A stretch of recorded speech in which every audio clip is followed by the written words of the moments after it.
नमस्कार। स्वागत है आपका सुनो कहानी में। आप सुन रहे हैं मुंशी प्रेमचंद जी के द्वारा लिखित उपन्यास कर्मभूमि और इसे आवाज दे रहे हैं मृत्युंजय मिश्रा। कहानी के पिछले भाग में हमने सुना कि समरकांत और अमरकांत के बीच में एक घमासान युद्ध टाइप हो जाता है, जहां बात कुछ ज्यादा ही बढ़ जाती है। यहाँ तक कि समरकांत उन्हें घर से निकल जाने के लिए कह देते हैं। अब क्या अमर सच में सबको लेकर घर से निकल जाएगा? आइए जानते हैं। भाग 9। अमर के चले जाने के बाद लाला जी फिर अंदर गए। उन्हें आशा थी कि सुखदा उनके घाव पर मरहम रखेगी, पर सुखदा उन्हें अपने द्वार के सामने देखकर भी बाहर न निकले। कोई पिता इतना कठोर हो सकता है, इसकी वो कल्पना भी न कर सकती थी। आखिर ये लाखों की संपत्ति किस काम आएगी? अमर घर के कामकाज से अलग रहता है, ये तो सुखदा को भी खुद बुरा मालूम होता है। लाला जी इसके लिए पुत्र को ताड़ना देते हैं, ये भी उचित ही था। लेकिन घर का और भोजन का खर्च मांगना, ये तो नाता ही तोड़ना था। तो जब वो नाता तोड़ते ही हैं, तो वो रोटियों के लिए उनकी खुशामद न करेगी। घर में आग लग जाए उससे कोई मतलब नहीं। उसने अपने सारे गहने उतार डाले। आखिर ये गहने भी तो लाला जी ही ने दिए हैं। यहाँ तक कि माँ की दी हुई चीजें भी उतार फेंकी। माँ ने भी जो कुछ दिया था, दहेज की परौती ही में तो दिया था। उसे भी लाला जी ने अपनी बही में टाक लिया होगा। वो इस घर से केवल एक साड़ी पहनकर जाएगी। भगवान उसके मुन्ने को कुशल से रखें। उसे किसी की क्या परवाह? भला ये अमूल्य रत्न तो उससे कोई नहीं छीन सकता। अमर के प्रति इस समय उसके मन में सच्ची सहानुभूति उत्पन्न हुई। आखिर म्यूनिसिपैलिटी के लिए खड़े होने में क्या बुराई थी? मान और प्रतिष्ठा भला किसे प्यारी नहीं होती? इसी मेंबरी के लिए लोग लाखों खर्च करते हैं। क्या वहां जितने मेंबर हैं वो सब घर के निखट्टू ही हैं? कुछ नाम करने की, कुछ काम करने की लालसा प्राणी मात्र को होती है। अगर वो स्वार्थ साधन पर अपना समर्पण नहीं करते, तो कोई ऐसा काम नहीं करते जिसका ये दंड दिया जाए। कोई दूसरा आदमी पुत्र के इस अनुराग पर अपने को धन्य मानता, अपने भाग्य को सराहता। थोड़ी देर बाद सहसा अमर ने आकर कहा, तुमने आज दादा की बातें तो सुन ही ली होंगी। अब क्या सलाह है? सलाह क्या है? आज ही यहाँ से विदा हो जाना चाहिए। ये फटकार पाने के बाद तो मैं इस घर में पानी पीना हराम समझती हूँ। ऐसा करो, कोई घर ठीक कर लो। वो तो ठीक कराया हूँ। एक छोटा सा मकान है, साफ सुथरा, नीची भाग में। 10 रुपए किराया है। मैं भी तैयार हूँ। तो एक तांगा लाऊं? कोई ज़रूरत नहीं, पाँव पाँव चलेंगे। पर संदूक, बिछावन, ये सब तो ले चलना पड़ेगा। नहीं, इस घर में हमारा कुछ नहीं है। मैंने तो सब गहने भी उतार दिए। भला मजदूरों की स्त्रियां कोई गहने पहनकर नहीं बैठा करती। स्त्री कितनी अभिमानी है, ये देखकर अमरकांत चकित हो गया। बोला, लेकिन लेकिन गहने तो तुम्हारे हैं, उन पर तो किसी का दावा नहीं है। और फिर आधों से ज्यादा तो तुम अपने साथ लाई थी। अम्मा ने जो कुछ दिया सो दहेज की पुरौती में दिया। लाला जी ने जो कुछ दिया वो ये समझकर दिया कि घर ही में तो है। एक एक चीज उनकी बही में दर्ज है। मैं गहने को भी दया की भिक्षा समझती हूँ। अब तो हमारा उसी चीज पर दावा होगा जो हम अपनी कमाई से बनवाएंगे, बस। अमर गहरी चिंता में डूब गया। ये तो इस तरह नाता तोड़ रही है कि एक तार भी बाकी न रहे। गहने औरतों को कितने प्रिय होते हैं ये वो जानता था। पुत्र और पति के बाद अगर उन्हें किसी वस्तु से प्रेम होता है तो वो गहने हैं। कभी कभी तो गहनों के लिए वो पुत्र और पति से भी तन बैठती है। अभी घाव ताजा है, सो कसक नहीं है। 2-4 दिन के बाद ये वितृष्णा जलन और असंतोष के रूप में प्रकट होगी। फिर तो बात बात पर ताने मिलेंगे, बात बात पर भाग्य का रोना होगा। घर में रहना मुश्किल हो जाएगा। बोला, देखो, मैं तो ये सलाह दूंगा कि जो चीज़ें अपनी हैं सो अपने साथ ले चलने में कोई बुराई नहीं समझता। सुखदा ने पति को सगर्व दृष्टि से देखकर कहा, तुम समझते होगे कि मैं गहनों के लिए कोने में बैठकर रहूंगी और अपने भाग्य को कोसूंगी? स्त्रियां अवसर पड़ने पर कितना त्याग कर सकती हैं ये तुम नहीं जानते। मैं इस फटकार के बाद इन गहनों की ओर ताकना भी पाप समझती हूँ। इन्हें पहनना तो दूसरी बात है। अगर तुम डरते हो कि मैं कल ही से तुम्हारा सिर खाने लगूंगी, तो मैं तुम्हें विश्वास दिलाती हूँ कि अगर गहनों का नाम मेरी जबान पर आए तो जबान काट लेना। मैं ये भी कह देती हूँ कि मैं तुम्हारे भरोसे पर नहीं जा रही हूँ। अपनी गुजर भर को आप कमा लूंगे। रोटियों में ज़्यादा खर्च नहीं होता, खर्च होता है आडंबर में। एक बार अमीरी की शान छोड़ दो, फिर 4 आने पैसे में काम चलता है। इधर नैना भाभी को गहने उतार कर रखते देख चुकी थी। उसके प्राण निकले जा रहे थे कि भला अकेले इस घर में कैसे रहेगी। बच्चे के बिना तो घड़ी भर भी नहीं रह सकती। उसे पिता, भाई, भावज सभी पर क्रोध आ रहा था। भला भला दादा को क्या सूझी, इतना धन तो घर में भरा हुआ है, वो क्या होगा। फिर सोचा कि भला भैया ही घड़ी भर दुकान पर बैठ जाते तो क्या बिगड़ जाता। फिर सोचा कि भाभी को भी न जाने क्या अचानक सवार हो गए, वो न जाती तो भैया भी 2-4 दिन में लौट ही आते, और फिर भाभी के साथ वो भी चली जाए तो दादा को भोजन कौन देगा। किसी और के हाथ का बनाया खाते भी तो नहीं। वो भाभी को समझाना चाहते थे, पर समझाए कैसे। ये दोनों तो उसकी तरफ आंखें उठाकर देखते भी नहीं। भैया ने तो अभी से आंखें फेर ली, बच्चा भी देखो कैसा खुश है। नैना के दुख का पारावार नहीं है। उसने जाकर बाप से कहा कि दादा, भाभी तो सब गहने उतार कर रख देती है। लाला जी चिंतित थे, परंतु कुछ बोले नहीं, शायद सुना ही नहीं।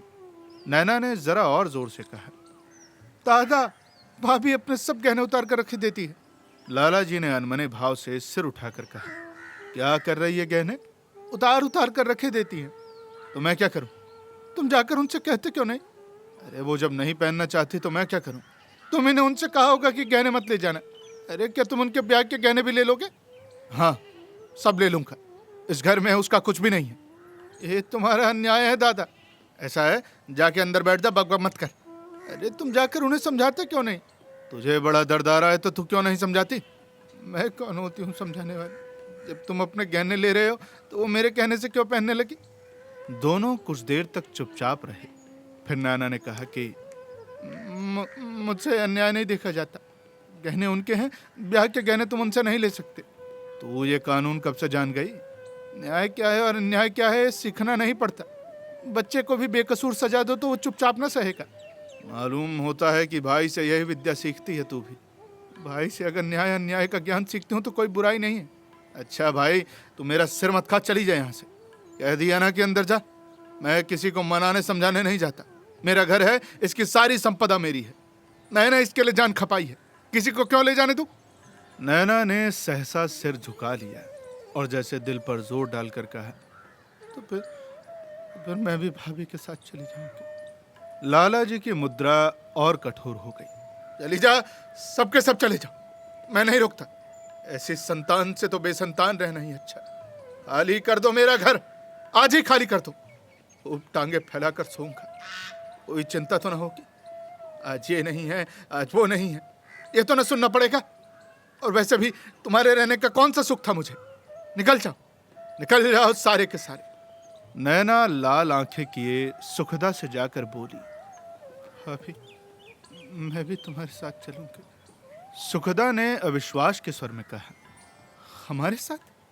ये हमारा तो अभी कहीं घर द्वार नहीं है, न पास पैसे हैं, न बर्तन भांडे, न नौकर चाकर। हमारे साथ कैसे चलोगी? और फिर इस महल में कौन रहेगा? नैना की आंखें भर आई। जब तुम्हें जा रही हो तो फिर मेरा यहाँ क्या है?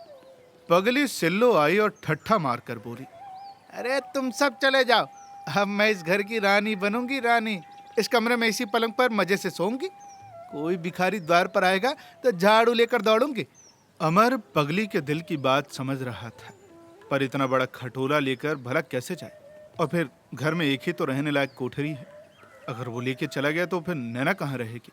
और ये पगली तो उसका जीना मुहाल कर देगी। नैना से बोला, देखो तुम भी हमारे साथ चलोगी तो फिर दादा का खाना कौन बनाएगा? और फिर नैना, हम कहीं दूर तो नहीं जाते ना? मैं वादा करता हूँ कि एक बार रोज तुमसे मिलने आया करूँगा। ऐसा करो कि तुम और सिल्लो दोनों रहो, हमें जाने दो, ठीक है? नैना रो पड़ी। हमारे बिना मैं इस घर में कैसे रहूंगी भैया? सोचो कि दिन भर बड़े पड़े पड़े क्या करूंगी मैं? मुझसे तो क्षण भर भी नहीं रह जाएगा। मुन्ने की याद आया करेगी तो रोए करूंगी। देखते हो भाभी, मेरी और ताकता भी नहीं। अमर ने कहा, तो मुन्ने को छोड़े जाऊं, तेरे पास ही रहेगा। सुखदा ने विरोध किया, वाह कैसी बात कर रहे हो? रो रो कर जान दे देगा, फिर मेरा भी तो जीना लगेगा। शाम को तीनों आदमी घर से निकले। पीछे पीछे सिल्लो भी हंसती हुई चली जाती थी। सामने के दुकानदार ने समझा कि कहीं न्योते जाते हैं, पर भला क्या बात है? किसी के देह पर छल्ला भी नहीं है, न ही चादर और न ही धाराऊ कपड़े। लाला समरकांत अपने कमरे में बैठे हुक्का पी रहे थे। आंखें उठाकर भी न देखा। 1 घंटे के बाद वो उठे और घर में ताला डाल दिया और फिर दोबारा से कमरे में आकर लेट रहे। एक दुकानदार ने आकर पूछा, ये भैया और बीवी कहाँ गए लाला जी? लाला जी ने मुंह फेर कर जवाब दिया, मुझे नहीं मालूम, मैंने सबको घर से निकाल दिया है। मैंने धन इसलिए नहीं कमाया कि लोग मौज उड़ाए। जो धन को मिट्टी समझे उसे धन का मूल्य सीखना होगा। मैं आज भी 18 घंटे रोज काम करता हूँ, इसलिए नहीं कि लड़के धन को मिट्टी समझे। अरे मेरी ही गोद के लड़के मुझे ही आंख दिखाएं। धन का धन दूं, ऊपर से धौंस भी सुनूं, बस जबान न खोलूं, चाहे कोई घर में आग क्यों न लगा दे। घर का काम चूल्हे में जाए। तुम्हें सभाओं में जलसों में आनंद आता है तो जाओ ना, जलसों से अपना निबाह भी करो। ऐसों के लिए मेरा घर नहीं। लड़का वही है जो कहना सुने। जब लड़का अपने मन का हो गया तो फिर कैसा लड़का? रेणुका को ज्यों ही सिल्लो ने खबर दी, वो बदहवास दौड़ी आई, मानो बेटी और दामाद पर कोई बड़ा संकट आ गया है। वो क्या कोई गैर थी? उससे क्या कोई नाता ही नहीं? उसको खबर तक न दी और अलग मकान ले लिया। वाह वाह, ये भी कोई लड़कों का खेल है। दोनों बालक, दोनों ही बेवकूफ हैं। लेकिन छोकरी तो ऐसी न थी, पर लौंडे के साथ उसका भी सिर फिर गया लगता है। रात के 8 बज रहे थे। हवा अभी तक गर्म थी। आकाश के तारे गर्द से धुंधले हो रहे थे। रेणुका पहुंची तो तीनों निकलुए कोठे की एक चारपाई पर बराबर छत पर मन मारे बैठे थे। सारे घर में अंधकार छाया हुआ था। बेचारों पर गृहस्थी की नई विपत्ति पड़ी थी। पास एक पैसा नहीं, कुछ ना सोचता था कि भला क्या करे। अमर ने उन्हें देखते ही कहा, अरे अम्मा जी, तुम्हें कैसे खबर मिल गई? इस चुड़ैल छिल्लों ने जाकर कहा होगा। कहाँ है, जरा अभी खबर लेता हूँ उसकी। रेणुका अंधेरे में जीने पर चढ़ने से थक गई थी। चादर उतारती हुई बोली, अरे मैं क्या दुश्मन थी कि मुझसे उसने कह दिया तो कोई बुराई की? अरे मैं पूछती हूँ, क्या मेरा घर नहीं था या मेरे घर रोटियां न थी? मैं तुम लोगों को यहाँ एक क्षण भी तो रहने न दूंगी। वहाँ पहाड़ सा घर पड़ा हुआ है, यहाँ तुम सबके सब एक बिल में घुसे बैठे हो। उठो अभी। बच्चा देखो, हमारे गर्मी के कुमला हो गया है। यहाँ खाटे भी तो नहीं है और फिर इतनी सी जगह में सोओगे कैसे? अरे तू तो ऐसी न थी सुखदा, तुझे क्या हो गया? बड़े बूढ़े 2 बात कहें तो गम खाना होता है कि घर से निकल खड़े होते हैं। क्या क्या इनके साथ तेरी बुद्धि भी भ्रष्ट हो गई है? सुखदा ने सारा वृत्तांत कह सुनाया और इस ढंग से कहा कि रेणुका को भी लाला समरकांत की जाति मालूम हुई। उन्हें अपना धन का घमंड है तो उसे लिए बैठे रहें, मरने लगे तो साथ लेते जाएं। अमर ने कहा, दादा को शायद ये ख्याल न होगा कि हम सब घर से चले जाएंगे। सुखदा का क्रोध इतनी जल्दी शांत होने वाला न था।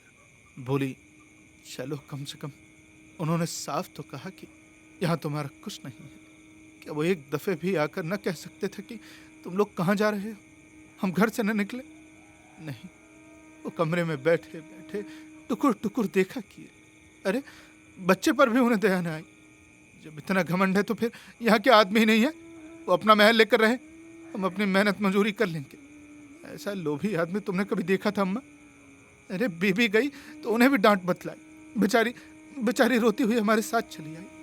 रेणुका ने नैना का हाथ पकड़कर कहा, अच्छा जो कुछ भी हुआ तो अच्छा ही हुआ। चलो देर हो रही है, मैं महाराज जी से भोजन को कह आई हूँ, कांटे भी निकलवा आई हूँ। लाला का घर न उजड़ता तो फिर मेरा कैसे बसता। आओ।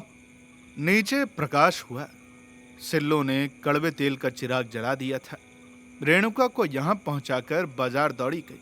चिराग, तेल और एक झाड़ू लाई। चिराग जलाकर घर में झाड़ू लगा रही थी। सुखदा ने बच्चे को रेणुका की गोद में देकर कहा, आज तो क्षमा करो अम्मा, फिर आगे देखा जाएगा। लाला जी को ये कहने का मौका क्यों दे कि आखिर ससुराल भाग। उन्होंने तो पहले ही तुम्हारे घर का द्वार बंद कर दिया है। हमें 2-4 दिन यहाँ रहने दो, फिर तुम्हारे पास चले जाएंगे। जरा हम भी तो देख ले कि अपने बूते पर रह सकते हैं या नहीं। इधर अमर की नानी मर रही थी। अपने लिए तो उसे चिंता न थी, सलीम या डॉक्टर के यहाँ चला जाएगा। लेकिन यहाँ सुखदा और नैना दोनों बेखाट के कैसे सोएंगे? भला कल ही कहाँ से धान बरस जाएगा?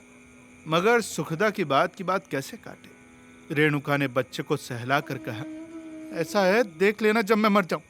अभी तो मैं जीती ही हूँ, अरे अरे पागल, वो घर भी तो तेरा ही है, चल जल्दी कर। सुखदा ने दृढ़ता से कहा, नहीं अम्मा, जब तक हम अपनी कमाई से अपना निबाह न कर लें तब तक हम तुम्हारे यहाँ न जाएंगे। जाएंगे पर मेहमान की तरह, घंटे 2 घंटे बैठे और चले आए। रेणुका ने अमर से अपील की। अरे देखते हो बेटा, इसकी बातें ये मुझे भी गैर समझती है। सुखदा ने व्यथित कंठ से कहा, अम्मा बुरा न मानना, आज दादाजी का बर्ताव देखकर मुझे मालूम हो गया कि धनिया को अपना धान कितना प्यारा होता है। कौन जाने कि कभी तुम्हारे मन में भी ऐसे ही भाव पैदा हो जाए तो फिर अवसर आना ही क्यों दिया जाए, जब हम मेहमान की तरह। अमर ने बात काटी। रेणुका के कोमल हृदय पर कितना कठोर आघात था। देखो, तुम्हारे जाने में तो ऐसा कोई बड़ा हर्ज नहीं है सुखदा, तुम्हें बड़ा कष्ट होगा। सुखदा ने तीव्र स्वर में कहा, अरे तो क्या तुम ही कष्ट सह सकते हो? मैं नहीं सह सकती। तुम अगर कष्ट से डरते हो तो जाओ, मैं तो अभी कहीं नहीं जाने वाली। नतीजा ये हुआ कि रेणुका ने सिल्लो को घर भेजकर अपने बिस्तर मंगवाए। भोजन पक चुका था, इसलिए भोजन भी मंगवा लिया गया। छत पर झाड़ू दी गई और जैसे धर्मशाला में यात्री ठहरते हैं उसी तरह इन लोगों ने भोजन करके रात काटी। बीच बीच में मजाक भी हो जाता था। विपत्ति में जो चारों ओर अंधकार दिखता है वो हाल न था। अंधकार था पर उषा काल का। विपत्ति थी पर सिर पर नहीं, पैरों के नीचे। दूसरे दिन सवेरे रेणुका घर चली गई। उन्होंने फिर सबको साथ ले चलने के लिए जोर लगाया, पर सुखदा राजी न हुई। कपड़े लत्ते, बर्तन भांडे, खाट खटोले, कोई चीज लेने पर राजी न हुई। यहाँ तक कि रेणुका नाराज हो गई और अमरकांत को भी बुरा मालूम हुआ। वो इस अभाव में भी उस पर शासन कर रही थी। रेणुका के जाने के बाद अमरकांत सोचने लगा कि रुपए पैसे का कैसे प्रबंध हो। ये समय प्री पाठशाला का था, वहां जाना लाजमी था, पर सुखदा भी सवेरे की नींद में मग्न थी और नैना चिंतातुर बैठी सोच रही थी कि कैसे घर का काम चलेगा। खैर, उस वक्त तो अमर पाठशाला चला गया, पर आज वहां उसका जी बिल्कुल भी न लगा। कभी पिता पर क्रोध आता, कभी सुखदा पर, तो कभी अपने आप पर। उसने अपने निर्वासन के विषय में डॉक्टर साहब से कुछ न कहा। वो किसी की सहानुभूति न चाहता था। आज अपने मित्रों में से वो किसी के पास न गया। उसे भय हुआ कि लोग उसका हाल सुनकर दिल में यही समझेंगे कि मैं उससे कुछ मदद चाहता हूँ। 10 बजे घर लौटा तो देखा कि सिल्लो आटा गूंथ रही है और नैना चौके में बैठी तरकारी पका रही है। उसे पूछने की हिम्मत न पड़ी कि भला पैसे कहाँ से आए। नैना ने आप ही कहा कि सुनते हो भैया, आज सिल्लो ने हमारी दावत की है। लकड़ी, घी, आटा, दाल सब बाजार से लाई है। बर्तन भी किसी अपने जान पहचान के घर से मांग लाई है। सिल्लो बोल उठी, मैं कोई दावत नहीं करती हूँ, मैं अपने पैसे जोड़ कर ले लूंगी। नैना हंसती हुई बोली, ये बड़ी देर से मुझसे लड़ रही है, कहती है कि मैं पैसे ले लूंगी और मैं कहती हूँ कि तू दावत कर रही है। बताओ भैया, दावत ही तो कर रही है ना? हाँ, और क्या, दावत ही तो है। अमरकांत पगली सिल्लो के मन का भाव ताड़ गया। वो समझती है कि अगर ये न कहूंगी तो शायद ये लोग उसके रुपयों की लाई हुई चीज लेने से इनकार कर देंगे। ये सुनकर सिल्लो का पोपला मुंह खिल गया, जैसे वो अपनी दृष्टि में कुछ ऊंची हो गई है, जैसे उसका जीवन सार्थक हो गया है। उसकी रूपहीनता और शुष्कता मानो माधुर्य में नहा उठी। उसने हाथ धोकर अमरकांत के लिए लोटे का पानी रख दिया तो पांव जमीन पर न पड़ते थे। अमर को अभी तक आशा थी कि दादा शायद सुखदा और नैना को बुला लेंगे, पर जब कोई बुलाने न आया और न वो खुद आए तो उसका मन खट्टा हो गया। उसने जल्दी से स्नान किया, पर याद आया कि धोती तो है ही नहीं। गले की चादर पहन ली, भोजन किया और कुछ कमाने की टोह में निकला। सुखदा ने मुंह लटकाकर पूछा, तुम तो ऐसे निश्चिंत होकर बैठ रहे जैसे ये सारा इंतजाम किया जा रहा है। यहाँ लाकर बस बैठाना ही जानते हो क्या? सुबह से गायब हुए तो दोपहर को लौटे। अरे किसी से कुछ काम धंधे के लिए कहा या फिर खुदा छप्पड़ गाड़ कर देखा? यूं काम न चलेगा, समझ गए? 24 घंटे के अंदर सुखदा के मनोभावों में यह परिवर्तन देखकर अमर का मन उदास हो गया। कल कितनी बढ़ बढ़ कर बातें कर रही थी, आज शायद पछता रही है कि क्यों घर से निकले। रूखे स्वर में बोला, अभी तो किसी से कुछ नहीं कहा, अब जाता हूँ किसी काम की तलाश में। मैं भी जरा जज साहब की स्त्री के पास जाऊंगी, उनसे किसी काम को कहूंगी। उन दिनों तो मेरा बड़ा आदर करती थी, पर अब का हाल नहीं जानती। अमर कुछ नहीं बोला। उसे ये मालूम हो गया कि उसके कठिन परीक्षा के दिन आ गए। अमरकांत को बाजार के सभी लोग जानते थे। उसने एक खद्दर की दुकान से कमीशन पर बेचने के लिए थान खद्दर की साड़ियां, जफर, कुर्ते, चद्दरें आदि ले ली और उन्हें खुद अपनी पीठ पर लाद कर बेचने लगा। दुकानदार ने कहा, ये ये क्या करते हो बाबू? एक मजूर ले लो, लोग भला क्या कहेंगे? कोई कोई भला लगता है? अमर के अंतःकरण में क्रांति का तूफान उठ रहा था। उसका बस चलता तो आज धनवानों का अंत कर देता, जो संसार को नरक बनाए हुए हैं। वो बोझ उठाकर दिखाना चाहता था कि मैं मजूरी करके निवाह करना इससे कहीं अच्छा समझता हूं कि हराम की कमाई खाऊं। तुम सब मोटी तोंद वाले हरामखोर हो, पक्के हरामखोर हो। तुम मुझे नीच समझते हो इसीलिए कि मैं अपने पीठ पर बोझ लादे हुए हूं। क्या ये बोझ तुम्हारे अनीति और अधर्म के बोझ से ज्यादा लज्जास्पद है, जो कि तुम अपने सिर पर लादे फिरते हो और शर्माते तक भी नहीं, उल्टा उल्टा और घमंड करते हो? इस वक्त अगर कोई धनी अमरकांत को छेड़ देता तो उसकी शामत ही आ जाती। वो सिर से पांव तक बाइद बना हुआ था, बिजली का जिंदा तार।